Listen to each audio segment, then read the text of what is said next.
கொஞ்சம் விட்டு அடிச்சிருக்கும். சொல்லுங்க, எனிதிங் சீரியஸ்?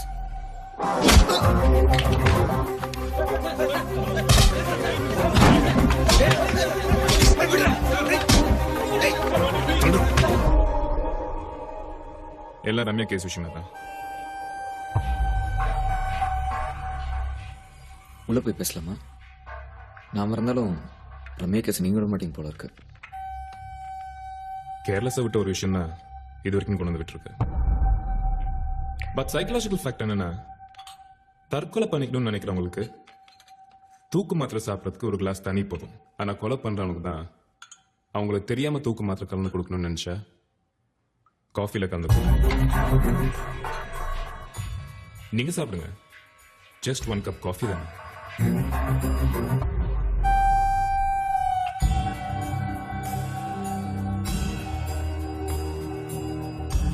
ரம்யா வீடு இருந்து அவளுக்கு ஒரு குழந்தை பிறந்திருந்தா கண்டிப்பா வாசுதேவன் என் பேர் வச்சிருக்க மாட்டேன். இப்போ உனக்கு புரியும் நினைக்கிறேன். எப்ப எனக்கு எவிடன்ஸ் கிடைக்குதோ அப்ப நான் முன்னாடி நின்று பேசிட்டு இருக்க மாட்டேன். இதெல்லாம் ஏன் நான் உன்கிட்ட சொல்லியிருக்கேன் தெரியுமா? எப்ப எனக்கு தெரியும்ன்ற பயம் உனக்கு இருக்கோ, இட்ஸ் லாக்ட். வரட்டுமா?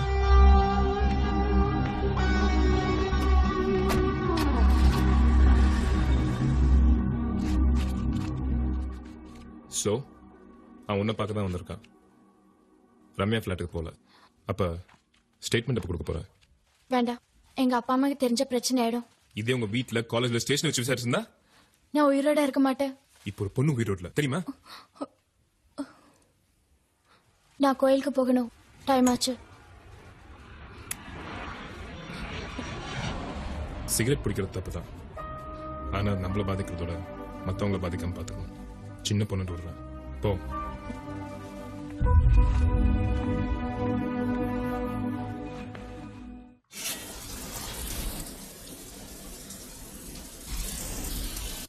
ஹலோ.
அப்பாவுக்கு எப்போ ஆப்ரேஷன்?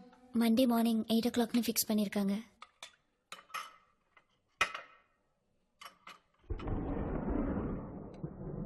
மழை வர மாதிரி இருக்கு. நான் மாடியில துணி காய போட்டிருக்கேன். நீங்க சாப்பிடுங்க, இந்த வரேன். சரி ஆண்டி, நான் பார்த்துக்கிறேன்.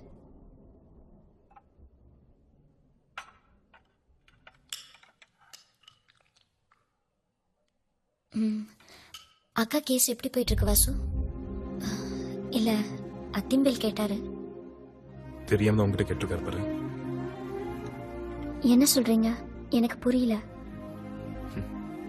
புரியாம தான் ஆளுக்கு இஷ்டத்துக்கு பண்ணிட்டு இருக்கீங்க பாரு. உனக்கு தெரிஞ்ச ஒன்றும் ஆகப்படுதில்ல. சாரி. கொஞ்சம் இந்த தண்ணி.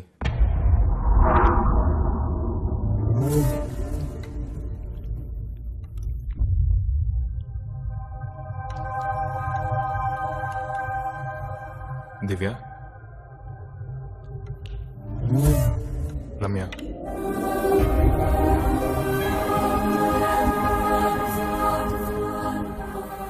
சொல்லுங்க வாசு. திவ்யா கிட்ட ஏதோ பேசிட்டு இருந்தீங்க போல இருக்கு. அந்த பொண்ணு இன்னும் ஹாஸ்பிட்டல்ல தான் இருக்கா தெரியுமா? இன்னும் பைத்தியம் தான் பிடிக்கல. அவ சாகல, என்ன மாதிரி. அப்ப அடுத்தது விக்கி, அதுக்கப்புறம் பாலா. அதானே வேணும்?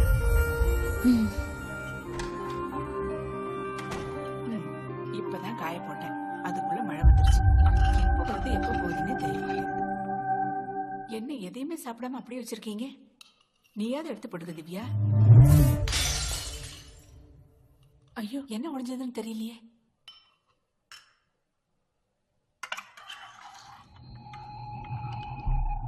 இப்ப சொல்லுங்க வாசு.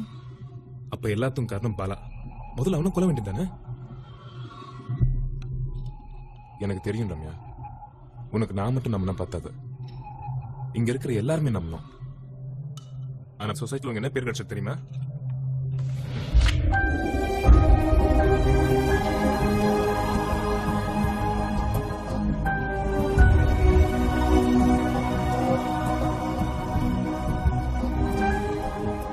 தேவையா? இப்படி ஒருத்தரை செத்த என்ன பண்ற? நாளைக்கு உன்னால வேலை போனாலும் உனக்கு கவலை இல்லை.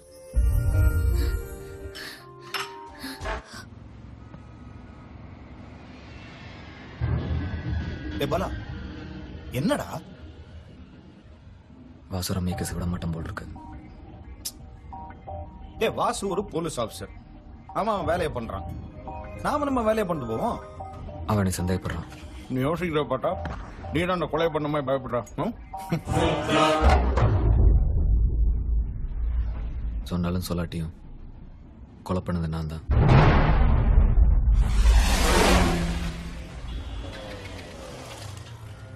நீ கையெழுத்துக்கிட்டது, போலீஸ் ஸ்டேஷன் ரம்யா பத்தி தப்பு தப்பா சொல்ல சொன்னது, இது எல்லாமே வாசுவும் பக்கம் திரும்ப கூடாதுன்றதல்ல. வாசு ரம்யாவோட லவர்ன்றதுனால முன்ன விட நீ கொஞ்சம் கேர்ஃபுல்லா இருக்கிறது நல்லதுன்னு நினைக்கிறேன். இப்ப என்ன பண்ண? எல்லாம் பெட்ரூம்ல இருந்து பார்த்த மாதிரி சொல்றான்.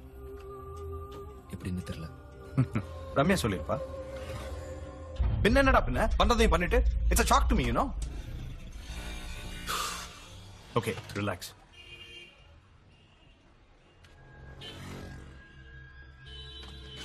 டேய், அது திவ்யா தானே? ஒரே அபார்ட்மெண்ட் இருக்கிறதுனால வந்து பழக்கமா, இல்ல ரம்யானால ஏற்பட்ட பழக்கமா? வண்டி எட்டு.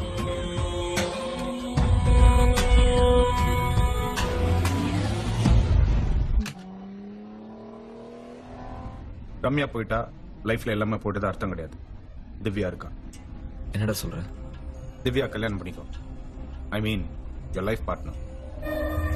உனக்கு ஒரு விதமான சப்போர்ட், ஒரு சேஃப்டின்னு கூட சொல்லலாம்.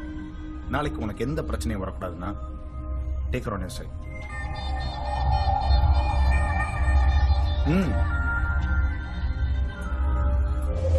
பைடா. அப்புறம் நான் சொன்னதை எதுக்கும் நல்லா யோசிச்சு பாரு. நாளைக்கு பாரு, உனக்கு தெரியும்.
அபி, என்னமா ஆச்சு? என்னடா? ஐயோ, உங்களுக்கு என்னங்க ஆச்சு? என்னடி இதெல்லாம்? நாளைக்கு ஸ்கூல்ல நடக்க போற ஃபேன்சி ட்ரெஸ் காம்படிஷன்ல இந்த வேஷம் போட போறா.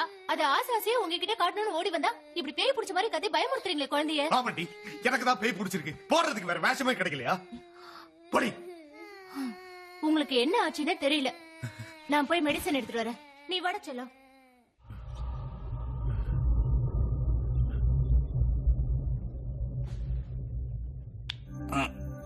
இல்ல படுங்க படுங்க. உங்கள்கிட்ட ஒரு முக்கியமான விஷயம் பேசணும். என்ன விஷயம் மாப்பிள்ள? எல்லாம் உங்க பொண்ணு விஷயமா தான். ரம்யா கேஸ் எந்த லெவல்ல போயிட்டு இருக்கு? பாலாதான் கிரிமினலுக்கான எல்லா எவிடன்ஸும் இன்னொரு 2 வீக்ஸ் உங்களுக்கு சப்மிட் பண்றேன் சார். உங்களால முடியலன்னா யாராவது ஒருத்தர் பாலா மேல சந்தேகப்பட்டு கம்ப்ளைண்ட் கொடுத்தா போதும். அதுக்கப்புறம் எப்படி விசாரிக்கணும் அப்படி விசாரிச்சா we can easily get through the case. நீங்க செய்ய நினைச்சத அவங்க செஞ்சிருக்காங்க. ஓ மேல கம்ப்ளைண்ட் கொடுத்திருக்காங்க. படிச்சு பாரு. திருச்சியில நீ படிக்கும்போது அவர் பொண்ணு ரம்யாவை லவ் பண்ணதாவும் அதனால உனக்கும் அவருக்கும் மனஸ்தாபம் ஏற்பட்டதாவும் அந்த கோபத்துல தான் நீ இப்போ ரம்யா கணவர் மேல அனாவசியமா சந்தேகப்பட்டு டார்ச்சர் கொடுக்கறதாவும் எழுதியிருக்காரு. அது மட்டும் இல்ல, இந்த கேஸ வாசு எடுத்து நடத்துறதுல தனக்கு எந்த விதமான உடன்பாடும் இல்லைன்னு கம்ப்ளைண்ட் கொடுத்திருக்காரு. இன்னைக்கே உன் மேல என்கொயரி இருக்கு. I am sorry Vasu.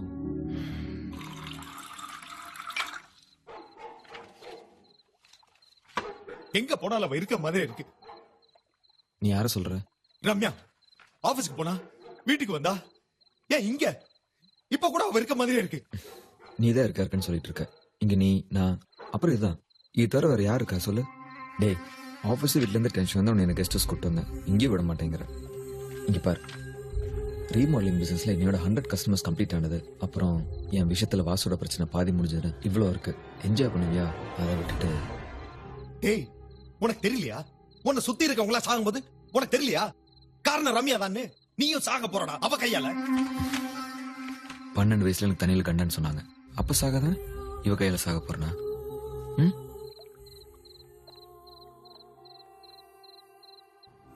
அதுக்கான டைம் தான் எடுத்துட்டு இருக்கு. உங்களுடைய சொந்த விருப்பு வெறுப்புக்காக ப்ரொஃபஷனை மிஸ்யூஸ் பண்ணிருக்கீங்க. It's not like that. ஆமா, அப்படித்தான். என்ன சந்தேகப்படுறீங்களா? விட்ட செத்து போன ரம்யா தான் ஐ விட்னஸ் சொல்லுவார் போல் இருக்கு. ஆமான்னு சொன்னா நீங்க நம்புவீங்களா?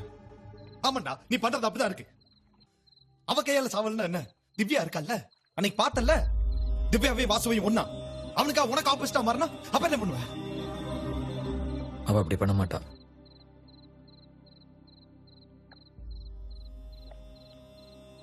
காரணம் நீதான் தெரிஞ்சா கண்டிப்பா சொல்லுவா. சொல்ல மாட்டா. சொல்லுவா. மாட்டா. என்னடா மாட்டா மாட்டான்ற?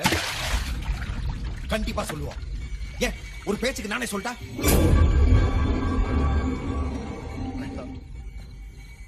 கோயில் போனா கடவுள் பார்த்ததுக்கு நெத்தியில விபூதி இருக்கும். அதான் நீங்க கேட்கிற எவிடன்ஸ்.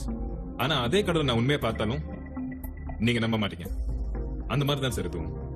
ஓ கேரக்டர் செகண்ட் ஹேண்ட் அது இதுன்னு உன் லைஃப் தொலைச்சிட்ட. இப்போ பிசினஸ்ல இன்னும் நம்ம கம்பெனி 2 மடங்கு ப்ராஃபிட் சம்பாதிச்சிருக்க வேண்டியது. But we are declining ourselves because of your bullshit character. எதை தப்புன்னு சொல்றீங்க? உயிரை பாதிக்கிற எந்த விஷயமா இருந்தாலும் தப்பு தான். அது ஒரு வார்த்தையா இருந்தாலும் தப்பு தான். நாளை பெகு உள்ள போனவன் இப்படி தான் பேச ஆரம்பிப்பேன். இந்தா இன்னொரு பெக் அடிச்சுட்டு போய் படுத்துங்க. எது வரனாலும் காலையில் பேசிக்கலாம். இந்த கேஸை பொறுத்த வரைக்கும் உங்க சைடுல இருந்து எங்களுக்கு எந்த கிளாரிபிகேஷனும் கிடைக்கல. அதனால இந்த கேஸ ACP mister Ravindran hand over பண்ணலாம்னு இருக்கும். அவருக்கு தேவைப்படும் போது ஒரு போலீஸ்காரரா மட்டும் உங்க டியூட்டியை பார்த்தா போதும். ஆனா ஒரு விஷயம் என்ன தெரியுமா? தண்ணி அடிச்சாவே உளறான்னு கேள்விப்பட்டிருக்கேன். ஆனா மனசுல இருக்கிறதான் பேசுவாங்கன்னு இப்ப புரிஞ்சுக்கிட்டேன்.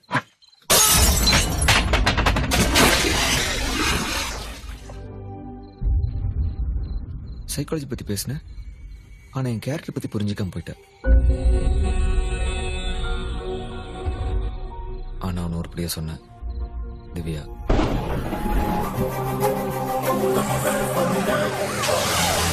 அன்னைக்கு நானும் ரம்யாவும் பிரிஞ்சதுக்கு காரணம் இந்த வேலையா இல்லைன்னு எனக்கு தெரியல. ஆனா எப்போ அதே வேலைனால ரம்யா கேஸ் பிரயோஜனம் இல்லையோ அதுக்காக இந்த யூனிஃபார்ம் போட்டதுக்கு முதல்ல வருத்தப்படுறேன். ஒரு ஏசி வாசுதேவனா முடியாத ஒண்ணு ஒரு சாதாரண வாசுதேவனா ரம்யாவை நேசிச்ச வாசுவால தான் முடியும்னா நான் எதை பத்தியும் கவலைப்படல.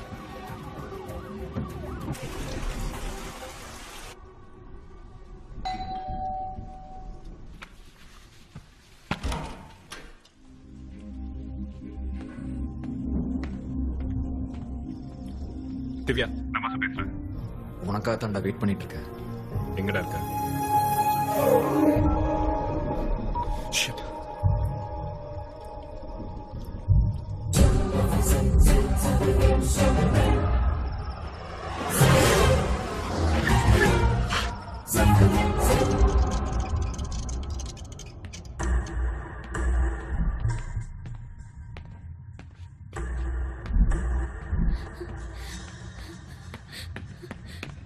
திவ்யா, என்னாச்சு திவ்யா? ஏன் உட்காந்துருக்க? என்ன வாசு, திம்பேல்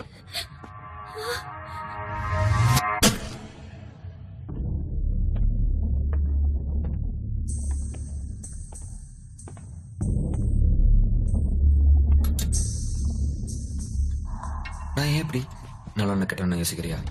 முதல் யுகத்துல எல்லாமே நல்லவங்களா தான் இருந்தாங்க. 2வது யுகத்துல நல்லவங்க கெட்டவங்க தனியா இருந்தாங்க. 3வதுல நல்லவங்க கெட்டவங்க எல்லாம் ஒரே இடத்துல தான் இருந்தாங்க. இப்ப கடைசி கலியுகத்துல ஒவ்வொரு கெட்டவனுக்குள்ள ஒரு நல்லவன் இருக்கான், ஒவ்வொரு நல்லவனுக்குள்ள ஒரு கெட்டவன் இருக்கான். புரிஞ்சுக்கிறது கொஞ்சம் கஷ்டமா தான் இருக்கும். இப்ப உனக்கு தெரிஞ்சிருக்கும்.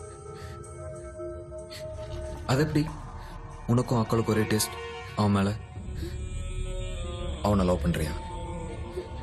டேய், என்ன பேசிட்டு இருக்க? உனக்கு என்ன கோவம் வருது? நீ இவளை லவ் பண்றல, நீயும் நான் லவ் பண்றல.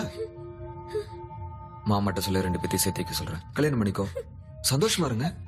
அப்பதான் நீ உனக்கு செகண்ட் ஹேண்ட். புரியல? உங்க அக்கா அடிக்கடி என்கிட்ட ஒரு விஷயம் சொல்லுவா, ஜஸ்ட் 1 கப் ஆஃப் காஃபின்னு. அதே மாதிரி ஜஸ்ட் ஒன்ஸ் உன்னை டேஸ்ட் பண்ணிட்டா நீ உனக்கு ஒரு செகண்ட் ஹேண்ட் தானே. பாலா வேணா, தப்பு மேல தப்பு பண்ணிட்டு இருக்க. பின்ன என்னடா, நீ தூக்கி போடுறத நான் வச்சுக்கல? அதே மாதிரிதான் நான் அவளை தூக்கி போடுறேன், வச்சுக்கோ. திவ்யா, நீ எதை பத்தி யோசிக்காத, முதல்ல எங்க கிளம்பு. அவ்வளவு சாதாரணமா சொல்லிட்டு எங்க போக சொல்ல பார்க்கலாம். இங்க இருந்தா 1 இன்ச் கூட நகர முடியாது. ஏன் தெரியுமா?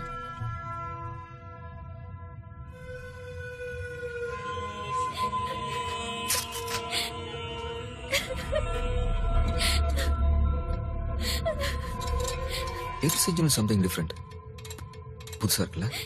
டேய், உன்னை நான் சும்மா விட்டாலும் ரம்யா உன்னை சும்மா விட மாட்டான். என்னடா ஆளாளுக்கு பயமுறுத்திட்டு இருக்கீங்க? எங்கடா இருக்கும் ரம்யா? எங்க இருக்கா? எங்க வர சொல்ல பார்க்கலாம், வர சொல்ல. இங்க இருக்கல, சொல்லு. இங்க இங்க இங்க இங்க சொல்லு, எங்க இருக்கா? ரம்யா வரமாட்டா, சொல்றேன்ல, வரமாட்டா. அப்படி வந்தால என்ன சொல்ல போறா? நான் தப்பன்லன்னு சொல்ல போறல. நானே என் வாய் திறந்து சொல்ற வரைக்கும் தப்பண்ணவ தான். அக்கா செஞ்ச தப்புக்கு இவ அனுபவிக்க போறான்.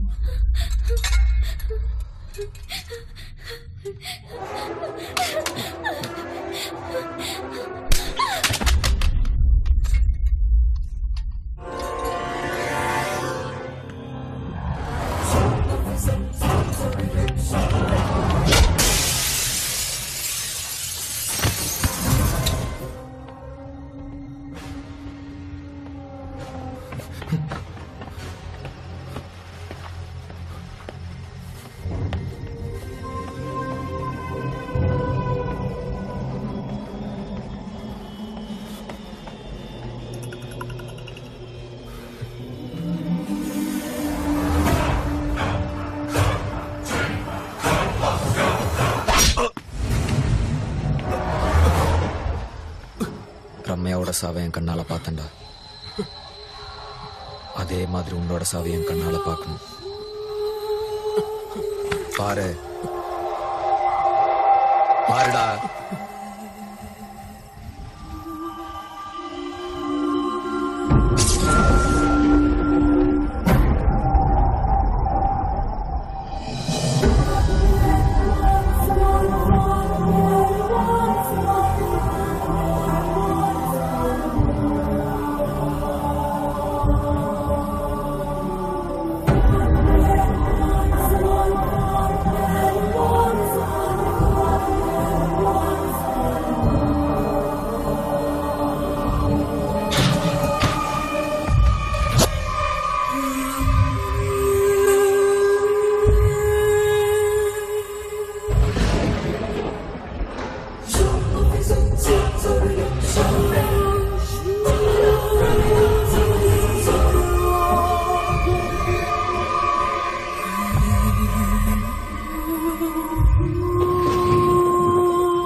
என்னோட ஒய்ஃப் ரம்யாவை நான் தான் கொலை பண்ணேன். என்னோட சந்தேகம் மட்டும்தான் காரணமானு யோசிச்சு பார்த்தேன். லைஃப்ல சந்தோஷம், கவலை, கோபம், அழுக இதெல்லாம் எப்படி ஒரு உணர்வோ அது போலதான் காதல். அந்த வயசுல வர உணர்வு சில பேர் அதை சேர்த்து வைக்கும், சில பேருக்கு சந்தர்ப்பம் சூழ்நிலைன்னு அது விபத்தா முடிச்சிடும். அப்படி பிரிஞ்சு போனதுக்கப்புறம் அதே பொண்ணு நம்ம லைஃப்ல வந்தா அவங்களோட தப்பை யோசிக்கிறத விட கல்யாணத்துக்கு அப்புறம் அவங்க நம்ம கூட எப்படி வாழ போறாங்கிறது முக்கியம். அப்பான்ற விஷயமே நம்ம அம்மா மேல வச்சிருக்கிற நம்பிக்கை தான். அம்மா மேல வச்சிருக்க அதே நம்பிக்கைய நாம அவங்க மேல வச்சாவே போதும். அதான் லைஃப். அந்த விதத்தில் அவர் என்னை புரிஞ்சுக்காம போயிட்டாரு. சாரி, ரம்யாவை நான் புரிஞ்சுக்காம போயிட்டேன். I miss her. I miss her a lot.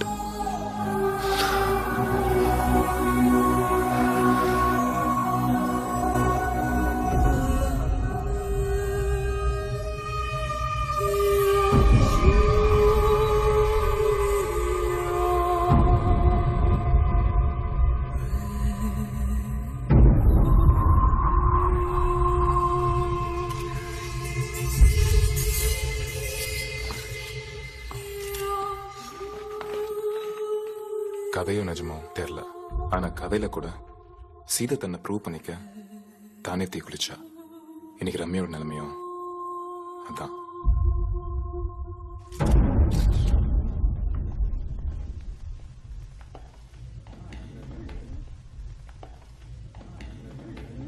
விடுங்க சார், விடுங்க.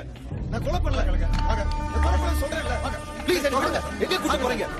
நான் சொல்றேன்ல கொலை பண்ணல. சார் விடுங்க sir. Excuse me sir, Bala அவரோட ஒய்ஃப் ரம்யாவை கொண்டதை ஒத்துக்கிட்டாரு. அப்ப அபார்ட்மெண்ட் இருந்த மத்தவங்களோட சாவுக்குலாம் என்ன சார் காரணம்?